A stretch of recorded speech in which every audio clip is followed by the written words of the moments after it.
টকশোর আলোচিত মুখ আনিস আলমগীর ডিবি কার্যালয়ে জিম থেকে নিয়ে যাওয়ার চাঞ্চল্যকর ঘটনা।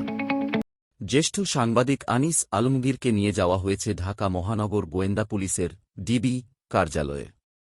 সাংবাদিক আনিস আলমগীর নিজেই নিশ্চিত করেছেন যে সন্ধ্যা 7:30টার দিকে তাকে ধানমন্ডি এলাকার একটি জিম থেকে ডিবি পরিচয় নিয়ে আসা হয়। তিনি জানিয়েছেন, ডিবি কর্মকর্তারা তাকে বলেছেন যে ডিবি প্রধান তার সঙ্গে কথা বলবেন।